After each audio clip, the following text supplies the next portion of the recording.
দর্শক, আমরা অবস্থান করছি সাতক্ষীরার কলারোয়া উপজেলার চৌবাচ্চাতে রঙিন মাছ চাষ করে যে মানুষটি সকলের কাছে গ্রহণযোগ্যতা ও ভালোবাসা অর্জন করেছে এবং ভাইরাল হয়েছে সেই সাইফুল ভাইয়ের বাড়িতে, যার গ্রামের বাড়ি ব্রোজাবাক্স। আপনারা দেখতে পাচ্ছেন তিনি এই যে হাতের বাম হাতে এই যে ছোট ছোট চৌবাচ্চা করেছেন, এই বাড়ির সাথে এই চৌবাচ্চাতে রঙিন মাছ চাষ করেছেন এবং তার হাতের এই যে চৌবাচ্চাগুলো দেখছেন, এই চৌবাচ্চায় নিয়মিত রঙিন মাছ রয়েছে। এখন অনেক ছোট, যেগুলো দেখানো যাচ্ছে না, তবে পরবর্তীতে আপনাদেরকে আমরা দেখানোর চেষ্টা করব।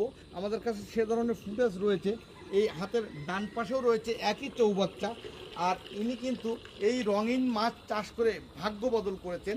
আর এই ভাগ্য বদল করে তিনি তৈরি করেছেন তার বর্তমান সময়ের নান্দিত শৌখিনতা এবং জীবনের বিলাসবহুল একটি বাড়ি।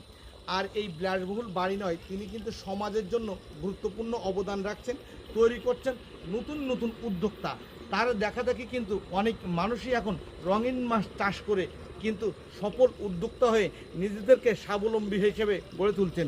তারই একটি উজ্জ্বল দৃষ্টান্ত আজকের এই ভিডিওতে আপনাদের তুলে ধরলাম। দর্শক, ভালো থাকবেন, দেখা হবে আবারও নতুন কোনো ভিডিওয় নতুন কোনো তথ্য নিয়ে।